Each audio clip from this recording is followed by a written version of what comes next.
Greetings, unsettled souls, and welcome to the Correct Views. Yes, I had to put a 5-second slate up because it is still the Infowars contest. Not only that, friends, but it also is, of course, the 4th of July. Well, it's the 3rd of July, but by the time you guys all get to it. And these are short. These are only 10 minutes long now that I'm doing these contests. The Dunce Cap of the Month award show, which I'm sure many of you are waiting for, will likely be this weekend. We're gonna have some fun. We're gonna put on the silly blinking hat. Oh, not yet. We're gonna do some incredibly irresponsible things here in the studio. But first, I want to talk to you serious for a moment. Now, it's not going to be all serious and drab for the entire 10 minutes. Just stay with me here. I think it's important to note that we as a country seem to have gone off the rails. It has been said throughout history that we become complacent as things remain good. We don't have to work as hard as the people who founded the country, the World War II generation later on, that kind of thing. Complacency, perhaps. We take things for granted, and not just our country, which of course we do because we are the fabric of that country. I think on a bigger scale, we take God for granted. Yeah, I mean, we would kick him out of school, things like that. That's been going on for a long time. That's bad enough. But I think even those of us who do believe in God sometimes take him for granted. Other times, of course, it seems like he doesn't show up at all. But we can't talk about that, can we? Because we are sectioned into these little groups of which the United States was never meant to be. Never. Was never meant to be like this. I get personal for a minute.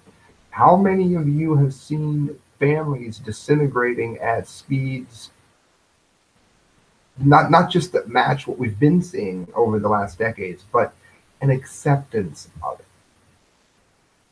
The acceptance of marriage not mattering. Do you know how many people end their marriages, walk away from something wonderful without even going to a marriage counseling appointment? People put the ring on the finger and then they move on, and people think that doesn't matter, but it does. Because the family unit has always been central to American life. Those of you that want to talk conspiratorial for a minute, we can. Look at how the powers that be absolutely destroyed what is sold as black culture. Don't think that what you see on TV is black culture with all the thugs and everything. It's not. Nobody raises their kid to be a thug. But what they did by administering certain entitlements and by opening up various programs, you ever wonder how Christianity has seemed to have vanished from black culture as it is sold on TV? I remember, and I'm not that old, I remember African Americans were always the more Christian of the friends that I had when I was growing up. Now, it's as godless as the white race. And what did they do to whites? What did they do to us? What did they do? I'll tell you.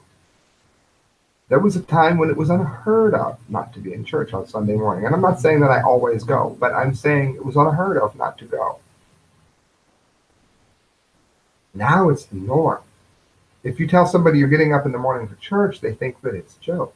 So we've taken God for granted. We've taken each other for granted. How about the fact that we're allowed, that we are given granted God-given rights to things like free speech, the right to bear arms, the right to protect yourself? Have you been taking those for granted? I don't know. When's the last time you went to a freedom march? I go to them quite often. Not bragging, it's part of my job. But even if it's not, you should go to one or two. Do you understand that there's hardly any of our rights that they're not coming after right now, while most of us just sit back blissfully unaware of it? So I guess what I'm saying is we've taken our God, our country, we've taken our culture for granted. That goes into what I was saying earlier about what is sold to us as normal and not normal. I think that needs to be looked at, friends. And I'm not going to stay serious and drab the entire time. As a matter of fact, we're going to get into some of the funniness here Check this out. The margarita sipping bear, as I get ready for the most irresponsible thing I'll ever do. This family here actually went ahead and had left a margarita by the poolside. And lo and behold, the bear not only went in for the swim, but drank the margarita. Yes, indeed, friends. And I promised you absolute irresponsibility here in the studio. And I do, of course, intend to give it to you. There we go. It's the 4th of July. I promised you. But friends, as we're having a little bit of fun, as we're being silly and likely risking burning the entire studio down, let me ask you a question real quick, friends.